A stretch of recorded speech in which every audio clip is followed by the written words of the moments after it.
The Crow. Once upon a time there were 3 princesses. They were all young and beautiful, but the youngest was the kindest. A little way from the palace which they lived there was a castle. It was old and broken down, and no one lived in it, but the garden was full of beautiful flowers, and the youngest princess often went to walk there. One day, when she was looking at the flowers, a black crow hopped out of a rose bush in front of her. The poor bird's wings were torn and bleeding, and the kind little princess was sad for it. When the crow saw this, it turned to her and said, "I am not really a black crow, but a prince who has been turned into a crow by a witch. If you were willing, princess, you could help save me. But you would have to say goodbye to your family and come live in this ruined castle. There's one room in it that is fit to live in which there is a golden bed. You would have to stay there all by yourself, and no matter what you see, you must never cry out or scream or make any noise." The kind princess agreed, and after returning home to say goodbye to her family, she hurried back to the castle and moved into the room with the golden bed. When night came, she lay down in the golden bed.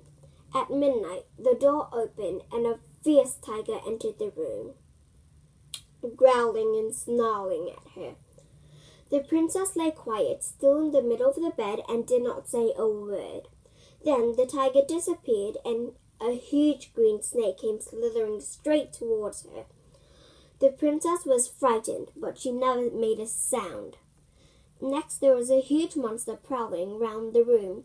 Again, she still kept quiet still, and soon this vanished too. The next moment, the crow appeared and hopped around the room with joy. It thanked the princess and said that the spell would be broken soon if she went on like this.